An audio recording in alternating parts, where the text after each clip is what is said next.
Ya, Assalamualaikum warahmatullahi wabarakatuh. Waalaikumsalam warahmatullahi wabarakatuh. Ya. Oke, terima kasih atas kesempatannya pada pagi hari ini. Ya, dari tadi kan serius-serius nih kita membahas tentang sampah ya. Ice breaking dulu ya. Ice breaking dikit-dikit. Kalau saya bilang hai, Bapak Ibu silakan bilang hello. Kalau saya bilang hello, Bapak Ibu silakan bilang hai. Oke? Jangan ngantuk. Oke. Hai. Hello. Hello. Hai. Hai hai. Hello. Hai hai hello.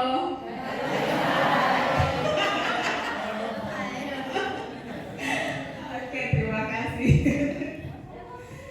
Ya, lumayan kan agak on dikit gitu ya. Oke, silakan. Next. Oke, tadi sudah dijelaskan anunya. Saya di sini aja deh, ya. Tadi sudah dijelaskan panjang lebar oleh pemateri sebelumnya. Sampah itu permasalahan yang ada dari lingkungan masyarakat ya. Dan untuk menjaga kebersihan lingkungan itu perlu keterlibatan masyarakat dalam mengorganisir atau mengelola sampah itu supaya tidak menimbulkan masalah di lingkungan ya. Tidak hanya masalah polusi karena polusi bau terus kotor, bisa juga menimbulkan banjir gitu ya, dan berpotensi menjadi sumber penyakit gitu. Nah, diharapkan masyarakat itu bisa terlibat langsung dalam pelaksanaan itu. Karena apa? Masyarakat itu kan pada dasarnya social capital ya. Masyarakat itu sebenarnya adalah aset. Mereka bisa memberdayakan dirinya sendiri untuk memajukan lingkungannya. Dalam hal ini pengelolaan sampah, gitu ya. Jadi diharapkan masyarakat itu bisa berpartisipasi mewujudkan tanggung jawab sosial dalam menjaga pengelolaan bank sampah untuk menjaga kebersihan, pemulihan, serta pelestarian lingkungan, sehingga sampah dikelola dengan baik dan bermanfaat, membantu keberlanjutan usaha bank sampah dan memberikan nilai ekonomis bagi masyarakat. Contohnya apa saja yang penting karya hanya satu yang ku minta tetap menjadi. Itu adalah sistem pengelolaan sampah yang berprinsip reduce, recycle, dan reuse, gitu ya. Reduce itu mengurangi volume sampah yang ada, kemudian mengurangi jenis sampah yang ada. Maka perlu dipilah-pilah mana yang organik, mana yang non organik. Kemudian recycle, gimana caranya sampah yang ada itu yang masih bisa digunakan itu di recycle. Kemudian reuse itu seperti ini, digunakan kembali. Jadi sampah-sampah plastik kayak tadi kantong buat belanja ini dari kantong bungkus minyak goreng bisa digunakan kembali jadi tas belanja, gitu kan? Seperti itu. Nah, dengan cara apa? Dengan cara melakukan pengumpulan, pengangkutan, pengolahan serta proses daur ulang sampah. Jadi proses ini, pengumpulan, pengangkutan, pengolahan, proses daur ulang itu seharusnya bisa dilakukan oleh masyarakat sendiri. Itulah namanya pemberdayaan masyarakat. Oke, next. Ini penjelasannya ya, definisinya. Dari tadi bilang pemberdayaan masyarakat itu apaan sih gitu ya. Pemberdayaan masyarakat itu merupakan suatu upaya untuk meningkatkan kemampuan masyarakat. Jadi sebenarnya masyarakatnya udah mampu, tapi dikasih edukasi untuk lebih meningkatkan kemampuannya lagi, agar mampu mewujudkan kemandirian dengan cara menumbuhkan kesadaran, kemauan, dan kemampuan masyarakat dalam mengenali, mengatasi, memelihara, melindungi dan meningkatkan kesejahteraannya mereka sendiri. Gitu. Pada prosesnya, proses pemberdayaan masyarakat itu bisa dilakukan dengan mengkaji permasalahan yang ada. Jadi kita observasi lingkungan sekitar kita, masalahnya apa ya, kemudian kita analisis potensi dan peluang yang ada. Kemudian selanjutnya dibuat rencana kegiatan kelompok. Jadi kalau yang ini dicontohkan untuk recycle dan reuse produk dari sampah, itu seharusnya akan ada dibuat kelompok-kelompok, mungkin bisa memanfaatkan kelompok ibu-ibu PKK, ya ibu-ibu arisan yang ada di rumah gitu kan, diajarin caranya bikin produk seperti ini, kemudian nanti dijual seperti itu, ya.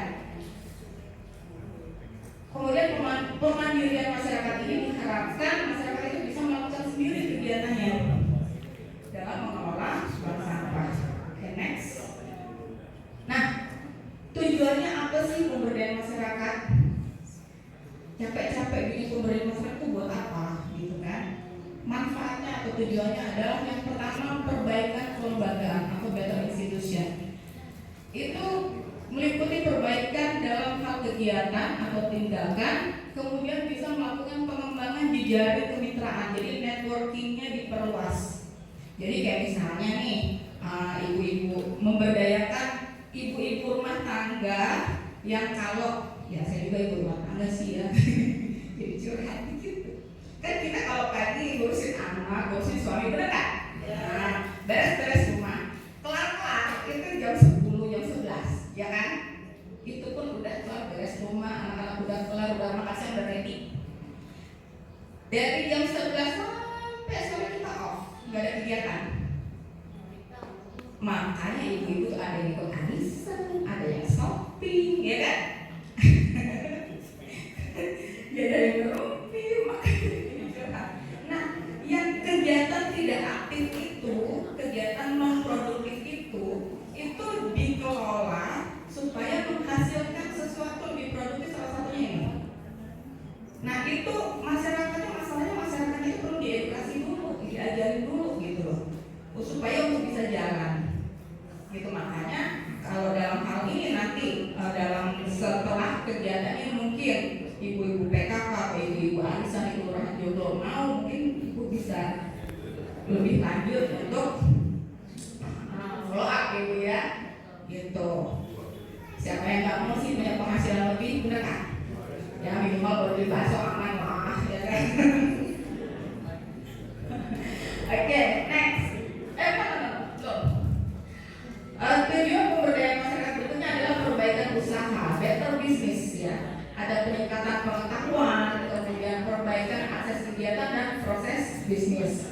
Kemudian selanjutnya dengan adanya pemberdayaan masyarakat itu bisa meningkatkan pendapatan masyarakat. Tadi sampah yang di rumah yang selama ini dibuang-buang ternyata bisa dijual. Ya, HP bekas, rusak, mati, buang aja tempat sampah gitu kan? Sebenarnya kalau dikumpulin itu bisa menghasilkan uang. Bahkan dulu ya ada penelitian sampah elektronik, waktu itu komputer, peralatan komputer gitu, itu ternyata setelah diolah mengandung emas. Jadi pengelolaan limbah itu kalau dipelajari dengan bagus itu ada nilainya, gitu ya. Kemudian perbaikan lingkungan, better environment.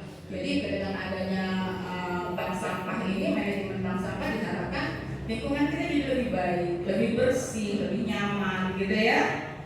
Kemudian lingkungan fisik dan sosial masyarakatnya juga lebih sehat, gitu kan. Kemudian perbaikan kehidupan, better living ya, perbaikan keadaan kehidupan keluarga dan tata nilai dalam masyarakat. Tata nilai itu kalau dulu mungkin masyarakat main buang sampah sembarangan, gitu kan. Kalau dengan kita terapkan manajemen bank sampah ini, kita edukasi masyarakat itu akan lebih aware bahwa sampah itu jangan dibuang sembarangan karena merusak lingkungan, menimbulkan polusi, menimbulkan banjir, gitu kan, dan bisa menimbulkan jadi sarang penyakit, gitu. Kalau kita kelola dengan baik, kita kasih edukasi yang baik, diharapkan better living itu tercapai. Ya, kemudian perbaikan masyarakat atau better community. Jadi kehidupan masyarakatnya perbaikan kehidupan masyarakat, tingkat kehidupannya lebih baik, kemudian mengurangi pengangguran dan masalah sosial lainnya. Tingkat pengangguran di Indonesia itu termasuk tinggi. Kalau Bapak Ibu lihat data BPS ya, itu tinggi. Kemudian ada pengangguran, bahkan ada pengangguran terdidik. Aduh, sangat sedih sekali ya. Pengangguran terdidik, udah sekolah tinggi-tinggi bertahun-tahun, lulus sekolah nganggur. Itu sangat disayangkan sekali, yaitu fenomena yang ada di Indonesia ya. Kemudian tadi yang saya bilang ibu-ibu, ibu rumah tangga di rumah itu kalau memang ada waktu luang kenapa tidak, gitu ya. Karena kalau orang melakukan suatu kegiatan yang positif pasti pola pikirnya pun beda. Apalagi kalau dapat penghasilan dari situ, ya kan? Gitu. Tadi kan saya bilang minimal beli bakso aman lah. Jadi mengurangi pengangguran. Kenapa? Makin banyak pengangguran, itu potensi masalah sosial timbul itu makin besar. Potensi masalah kriminal, ya kan?